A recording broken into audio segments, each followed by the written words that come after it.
Okay guys, good morning. तो आज हम लोग पढ़ने वाला है इलेक्ट्रोनेगेटिविटी। मैंने वीडियो का कंसेप्ट थोड़ा सा चेंज किया। ऐसे मैंने मेरा कैमरा ऑन कर दिया ताकि फेस टू फेस मतलब अगर मैं तुम लोगों को समझाऊंगा तो उसमें तुम लोगों को ना समझने में अच्छा रहेगा। ठीक है, तो ये वीडियो का कंसेप्ट थोड़ा सा चेंज किया और फिर से जो हैंड रिटन नोट्स मैंने बनाता था वैसे ही बना रहा हूँ। ठीक है, तो डायरेक्टली तुमको कंप्यूटराइज लिखा कुछ नहीं दिखेगा, मेरा हैंड राइटिंग ही दिखेगा। तो चलो अब शुरू करते हैं इलेक्ट्रोनेगेटिविटी। जैसे कि अगला दिन हम लोग पढ़ लिए थे क्या क्या, आयनाइजेशन पोटेंशियल पढ़ लिए थे। उसके बाद आता है इलेक्ट्रोनेगेटिविटी, एटॉमिक रेडियस भी पढ़ लिए थे। उसके बाद आया इलेक्ट्रोनेगेटिविटी। ठीक है, तो एटॉमिक रेडियस के बाद क्या आया, आयनाइजेशन पोटेंशियल आया। फिर उसके बाद क्या है, इलेक्ट्रोनेगेटिविटी आया। तो आज वही है। तो आज हम लोग पढ़ने वाले व्हाट इज़ इलेक्ट्रोनेगेटिविटी, यानी कि इलेक्ट्रोनेगेटिविटी क्या है और इसका जो वेरिएशन मतलब पीरियोडिक टेबल में जो वेरिएशन वो भी हम लोग जानेंगे, क्योंकि वही तो इम्पॉर्टेंट है। पीरियोडिक टेबल में ही उसको ही ज़रूरत पड़ता है, इलेक्ट्रोनेगेटिविटी का ही ज़रूरत पड़ता है, not in the what is electronegativity. ये ज़रूरत नहीं पड़ता है, ये तो तुमको बस समझना है, पहले कंसेप्ट लेना है। अगर तुम कंसेप्ट नहीं लोगे तो तुम पीरियोडिक टेबल में कैसे वेरिएशन हो रहा है, कैसे लेफ्ट टू राइट हो रहा है, कैसे डाउनवर्ड मूव हो रहा है, कैसे इलेक्ट्रोनेगेटिविटी क्या हो रहा है, ये सब तुम्हें नहीं पता चलेगा। तो पहले क्या ना, कंसेप्ट लेना पड़ेगा।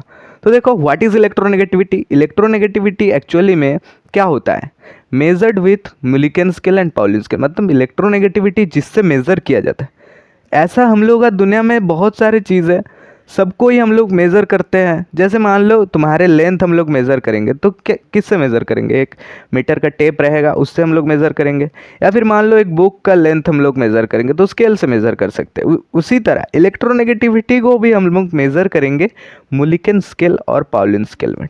ठीक है, okay, so what is electronegativity? Electronegativity of an element is defined as the relative tendency or ability of the atom of an element present in a molecule to attract the shear electron pair toward itself. देखो ये बात उतना भी तुमको समझ में नहीं आएगा। ठीक है, तो इसके लिए मैं क्या करूँगा ना, तुमको इस पिक्चर में दिखाऊंगा। इस बात को मैंने यहाँ पे डिस्क्राइब करके लिखे। मतलब यहाँ पे जो लिखा हुआ ना, electronegativity of an element is defined as the relative tendency और ability of the atom of an element present in a molecule to attract the share electron pair toward itself. तो इसे समझने के लिए तुम्हें थोड़ा इधर कंसेप्ट लगाना पड़ेगा। ठीक है, तो देखो मेनली क्या होता है ना, ये कोवैलेंट बॉन्ड के लिए होता है, इसीलिए यहाँ पे लिखा हुआ देखो शेयर इलेक्ट्रॉन पेयर। इलेक्ट्रोनेगेटिविटी होता है शेयर इलेक्ट्रॉन पेयर, यानी कि कोवैलेंट बॉन्ड। कोवैलेंट बॉन्डिंग तुम लोग समझते हो। अगर तुमने बॉन्डिंग चैप्टर नहीं पढ़े हो तो बॉन्डिंग चैप्टर एक बार पढ़ लो, क्योंकि बहुत इंपॉर्टेंट है, बॉन्डिंग से ये रिलेटेड है इलेक्ट्रोनेगेटिविटी। अब तुम्हें समझ में आएगा, अगर तुम कोवैलेंट बॉन्डिंग समझते हो तो ये समझ में आएगा। उसीलिए मैंने बोल रहा हूँ कि तुम लोग कोवैलेंट बॉन्डिंग वाला जो चैप्टर है कहीं से पढ़ो। ठीक है, उसके बाद जाके इलेक्ट्रोनेगेटिविटी पढ़ो। अगर कोवैलेंट बॉन्ड नहीं पता है तो तुम्हें समझ में नहीं आएगा। कोवैलेंट बॉन्ड होता है जो कि इलेक्ट्रॉन को शेयर करता है। मतलब मान लो कि CH4 है तो कार्बन क्या करता है, चारों हाइड्रोजन का इलेक्ट्रॉन के साथ खुद का भी इलेक्ट्रॉन शेयर करता है, क्योंकि कार्बन का लास्ट जो वैलेंस शेल होता है वहाँ पे 4 इलेक्ट्रॉन रहता है। ऑक्टेट फॉर्मेशन नहीं कर पाता, इसीलिए क्या होता है, वो स्टेबल नहीं हो पाता। इसीलिए क्या चाहिए उसे, 4 इलेक्ट्रॉन और चाहिए। तो जैसे कि 4 इलेक्ट्रॉन और चाहिए तो किसी से ना किसी से तो लेना ही पड़ेगा। तो उधर क्या करता है, कार्बन हाइड्रोजन से लेता है, हाइड्रोजन से इलेक्ट्रॉन मांगता है, हाइड्रोजन उसको देता है। ऐसा नहीं है कि पूरा तरीके से दे देता है, अगर पूरा तरीके से दे देता तो उसे बोला जाएगा इलेक्ट्रॉनिक बॉन्डिंग। ठीक है, यहाँ पे कोवैलेंट बॉन्ड का कंसेप्ट लगाओ। ठीक है, मतलब मैं तुमको दूंगा, तुम मेरे को दोगे, यही इलेक्ट्रॉन मतलब ऐसे शेयर्ड रहेगा। मतलब मैंने पूरी तरीके से भी नहीं लिया, तुमने भी पूरा तरीके से मेरा इलेक्ट्रॉन को नहीं लिया, यही है कंसेप्ट।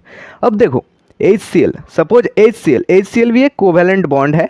तो क्या करता है ना, क्लोरीन का बाहर एक इलेक्ट्रॉन का ज़रूरत पड़ता है, इसलिए हाइड्रोजन के बाहर एक इलेक्ट्रॉन रहता है। तो क्या करता है, क्लोरीन हाइड्रोजन का एक इलेक्ट्रॉन को लेता है, शेयरिंग करता है। हाइड्रोजन क्या करता है, एक इलेक्ट्रॉन उसको देता है।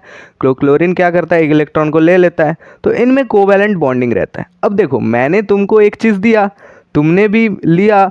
अब मैंने तुमको बोला कि मेरा ये चीज़ तुम भी यूज़ करो, मैं भी यूज़ करूँ। ठीक है, अब देखो मेरा चीज़ है तो उसमें ज़्यादा किसका पावर रहेगा। अगर मान लो तुम, मेरा एक चीज़ है, मेरा मान लो एक बुक है, ठीक है, वो मैंने तुमको दिया, वो मैंने बुक तुमको शेयर किया पढ़ने के लिए, ठीक है। तो जैसे कि मैंने मेरा बुक तुमको शेयर किया पढ़ने के लिए, तो तुम पढ़ रहे हो, हम भी पढ़ रहे हैं। ऐसा नहीं है कि मैंने बुक पूरा तरीके से तुम्हें दे दिया, ठीक है। अब उस बुक में किसका पावर ज़्यादा रहेगा ये बताओ। मेरा पावर ज़्यादा रहेगा क्योंकि मेरा बुक है। अगर तुम्हारा बुक होता तो तुम्हारा पावर ज़्यादा रहेगा। सेम प्रोसेस, जिस एलिमेंट का ज़्यादा पावर रहेगा, इलेक्ट्रॉन को अट्रैक्ट करने का ज़्यादा पावर लगेगा रहेगा, तो वो क्या करेगा ना, उस इलेक्ट्रॉन को अपने तरफ खींच लेगा। यहाँ पे देखो क्लोरीन है ना, क्लोरीन का अट्रैक्शन फोर्स बहुत स्ट्रांग है। ये हम लोग पढ़े थे कि नहीं, पढ़े थे कि नहीं बताओ। इलेक्ट्रॉन अट्रैक्शन फोर्स क्लोरीन का सबसे ज़्यादा है क्योंकि उसका एटॉमिक रेडियस बहुत छोटा होता है। साथ ही साथ क्या है ना, एटॉमिक रेडियस छोटा होता है, फिर क्या है ना, उसका आयनाइजेशन पोटेंशियल भी ज़्यादा होता है। क्यों ज़्यादा होता है? अट्रैक्शन फोर्स ज़्यादा है। ऐसे क्लोरीन का ना ज़्यादा पावर है, क्लोरीन का इलेक्ट्रॉन खींचने का पावर ज़्यादा है हाइड्रोजन से। इसीलिए क्या करेगा, इस कोवैलेंट बॉन्डिंग है, दोनों शेयर कर रहा है, लेकिन क्लोरीन ज़्यादा मतलब क्लोरीन के पास इलेक्ट्रॉन ज़्यादा आ जाएगा। पूरा तरीके से नहीं ले पाएगा भाई, लेकिन क्लोरीन ज़्यादा ज़ोर से उस इलेक्ट्रॉन को अपने पास ले लेगा। जैसे कि मेरा बुक है तो मैंने क्या करूँगा, मेरा बुक मेरे तरफ, मेरा पावर ज़्यादा है उस बुक में तो मैंने ले लूँगा। ऐसे सेम प्रोसेस, अगर तुम्हारा बुक होता तो तुम क्या करते, मेरे से बुक ज़्यादा पढ़ते। मतलब तुम्हारा बुक है, तुम तो ज़्यादा पढ़ोगे ना मेरे से। तो यही प्रोसेस है। अगर मैंने यहाँ पे बुक से एग्जाम्पल दिए हैं, तुम चॉकलेट से ले सकते हो। बस कंसेप्ट समझो।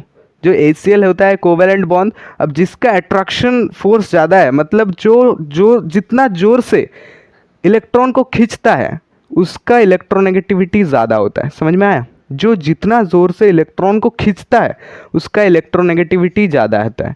तो देखो यहाँ पे बोला गया, डिफाइन कर जाता है रिलेटिव टेंडेंसी और ability of the atom. Relative tendency और एबिलिटी, एबिलिटी मतलब पावर, यहाँ पे पावर होता है ability of the atom of an element present in a molecule to attract the share electron pair. वो जो शेयर इलेक्ट्रॉन पेयर है ना, उससे अट्रैक्ट करने का पावर जिसका ज़्यादा रहता है, ठीक है। तो उसी मतलब एक पावर रहता है ना, इलेक्ट्रॉन शेयर रहता है कोवैलेंट बॉन्डिंग पर। अब वो इलेक्ट्रॉन को अट्रैक्ट करने का जो पावर, उसे कहते हैं इलेक्ट्रोनेगेटिविटी। अब इलेक्ट्रोनेगेटिविटी किसका ज़्यादा होगा? जिसका अट्रैक्शन फोर्स ज़्यादा होगा, क्योंकि एक से तो और एक रिलेटेड है। मैंने बता ही दिए इलेक्ट्रोनेगेटिविटी किससे रिलेटेड है, एटॉमिक रेडियस से। आयनाइजेशन पोटेंशियल भी एटॉमिक रेडियस से। इसीलिए मैंने बोला था कि एटॉमिक रेडियस पहले अच्छे से समझो। तो यहाँ पे क्लोरीन का ज़्यादा अट्रैक्शन फोर्स है, तो क्लोरीन क्या करेगा, अपने तरफ इलेक्ट्रॉन को लेके आएगा। They are shareable and in this bonding who have more power he caught और अट्रैक्ट द इलेक्ट्रॉन स्ट्रांगली। देखो भाई लाइट चल गया, कोई मेरा अभी लाइन चल गया, ठीक है, तो कोई दिक्कत नहीं है। मैंने बोलते जा रहा हूँ, तुम लोग सुनते जाओ। वीडियो उतना अच्छा नहीं आ रहा है क्योंकि लाइट चल गया, ठीक है।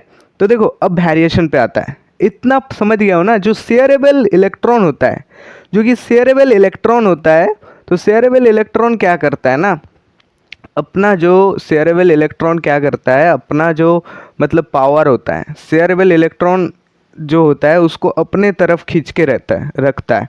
तो वही खींच के रखने का जो पावर होता है, एबिलिटी होता है। फिर से लाइन आ गया, देखो जल गया, ठीक है। तो एबिलिटी ऑफ द एटम, उसी इलेक्ट्रॉन को एबिलिटी मतलब क्या बोले, एक एटम है ना, वो शेयर कर रहा है, कोवैलेंट बॉन्डिंग में शेयर हो रहा है इलेक्ट्रॉन। अब जिसका पावर ज़्यादा है वो इलेक्ट्रॉन को ज़्यादा जोर से खींचेगा, और वही जो पावर होता है ना, उसी को बोला जाता है इलेक्ट्रोनेगेटिविटी, उसी को बोला जाता है इलेक्ट्रोनेगेटिविटी। और उसको हम लोग यहाँ पे रिप्रेजेंट किए रिलेटिव टेंडेंसी और एबिलिटी से, ठीक है, समझ में आया। अब देखो वेरिएशन पे आ जाओ। इसका मतलब वही मुद्दे पे आओ तो वही आएगा कि एटॉमिक रेडियस कम होगा तो अट्रैक्शन फोर्स ज़्यादा होगा, और अट्रैक्शन फोर्स ज़्यादा होगा तो इलेक्ट्रोनेगेटिविटी भी ज़्यादा होगा। अब आ जाओ वेरिएशन पर। देखो जैसे कि मैंने बता दिया कि अट्रैक्शन फोर्स ज़्यादा होगा तो इलेक्ट्रॉन क्या करेगा, इलेक्ट्रोनेगेटिविटी क्या होगा, ज़्यादा होगा। तो अब तुम समझ रहे हो कि अलोंग पीरियड क्या हो रहा है, electronegativity increases on moving along period from left to right. क्यों इंक्रीज हो रहा है ये तो तुमको समझ में आ ही गया ना। फिर से मेरे को बताने का क्या ज़रूरत है, फिर भी मैंने रीज़न लिख के रखा हो। This is due to increase in nuclear charge, जैसे कि न्यूक्लियर चार्ज इंक्रीज कर रहा है, डिक्रीज इन एटॉमिक साइज, इधर के तरफ जाएगा तो एटॉमिक साइज डिक्रीज करेगा, लास्ट में जो वैलेंस सेल है वो कम, उसमें ज़्यादा इलेक्ट्रॉन रहेगा, और क्या होगा ना, जो मिडल में न्यूक्लियर चार्ज यानी कि प्रोटॉन ज़्यादा रहेगा, तो प्रोटॉन अगर ज़्यादा रहेगा तो ज़ोर से खींचेगा ना, ज़ोर से खींचेगा, share electron pair can be attracted more towards itself. Simple सा बात है, एटॉमिक रेडियस कम हो रहा है, इलेक्ट्रॉन का अट्रैक्शन ज़्यादा हो रहा है, इलेक्ट्रोनेगेटिविटी ज़्यादा हो रहा है। समझ में आया? यही था कंसेप्ट। तो देखो ये क्या पीरियड में क्या हो रहा है, लेफ्ट टू राइट जा रहा है तो इंक्रीज कर रहा है, ये समझ के रखो। इलेक्ट्रॉन नेगेटिविटी क्या हो रहा है, इलेक्ट्रोनेगेटिविटी इंक्रीज कर रहा है जब पीरियड का लेफ्ट टू राइट जा रहा है। अब देखो ग्रुप पे आ जाओ। अलोंग ग्रुप क्या हो रहा है, electronegativity decreases from top to bottom. ऊपर की तरफ क्या हो रहा है, एटॉमिक रेडियस कम है, अब नीचे की तरफ जा रहे हैं। जैसे एक से एक रिलेट करो ना, एटॉमिक रेडियस को अच्छे से रिलेट करो। एटॉमिक रेडियस ऊपर का एलिमेंट का क्या है, कम है, नीचे की तरफ जाएंगे तो एटॉमिक रेडियस धीरे धीरे धीरे धीरे करके बढ़ते जाएगा। जब ये बढ़ते जाएगा तो क्या होगा, उसका अट्रैक्शन फोर्स कम हो जाएगा, अट्रैक्शन फोर्स कम हो जाएगा। जब ये अट्रैक्शन फोर्स कम हो गया तो इलेक्ट्रोनेगेटिविटी कैसे रहेगा बताओ, इलेक्ट्रोनेगेटिविटी कम हो जाएगा। तो इस हिसाब से अगर देखोगे तो इस तरफ ज़्यादा जा रहा है, इस तरफ नीचे जा रहा है, मतलब कम हो रहा है। इलेक्ट्रोनेगेटिविटी दैट पोर्शन ज़्यादा हो रहा है और नीचे की तरफ कम हो रहा है। इसी हिसाब से हाईएस्ट इलेक्ट्रोनेगेटिविटी बोला जाएगा फ्लोरीन को, और जो लोएस्ट इलेक्ट्रोनेगेटिविटी होता है वो सीजियम को। ये क्वेश्चन आता है कि कौन सा पीरियोडिक टेबल में एलिमेंट है जिसका हाईएस्ट इलेक्ट्रोनेगेटिविटी, फ्लोरीन, और इसका इलेक्ट्रोनेगेटिविटी 4 पॉलिन स्केल, ओके। और उसके बगल में उसके नीचे जो लोएस्ट इलेक्ट्रोनेगेटिविटी सीजियम का इलेक्ट्रोनेगेटिविटी का वैल्यू मुझे अभी तक नहीं पता है, अगर तुम लोगों को पता है तो अच्छा है, पढ़ के रखो। इलेक्ट्रोनेगेटिविटी डिक्रीज कर रहा है फ्रॉम टॉप टू बॉटम, और इलेक्ट्रोनेगेटिविटी इंक्रीज कर रहा है लेफ्ट टू राइट। क्यों लेफ्ट टू राइट इंक्रीज कर रहा है, ये तो मैंने बता दिया ना, फिर से एक बार बताना पड़ेगा क्या। इधर की तरफ एटॉमिक रेडियस कम हो रहा है, अट्रैक्शन फोर्स ज़्यादा हो रहा है, इलेक्ट्रोनेगेटिविटी ज़्यादा हो रहा है। तो इधर क्या हुआ, एटॉमिक रेडियस बढ़ रहा है तो अट्रैक्शन फोर्स भी कम हो गया, अट्रैक्शन फोर्स कम हो गया। तो अट्रैक्शन फोर्स अगर कम हो जाएगा तो क्या होगा ना, पार्टिकल्स दूर दूर तक चले जाएगा, इलेक्ट्रॉन को खींचने का जो टेंडेंसी, इलेक्ट्रॉन को खींचने का जो एबिलिटी वो कम हो जाएगा। जब ये वो कम हो जाएगा तो कैसे इलेक्ट्रोनेगेटिविटी बढ़ जाएगा बताओ। तो इसीलिए ग्रुप में क्या हो रहा है, डाउनवर्ड जा रहा है तो डिक्रीज कर रहा है, पीरियड में क्या हो रहा है, लेफ्ट टू राइट जा रहा है तो इंक्रीज कर रहा है। समझ में आया? तो यही था कुछ आज का कंसेप्ट इलेक्ट्रोनेगेटिविटी।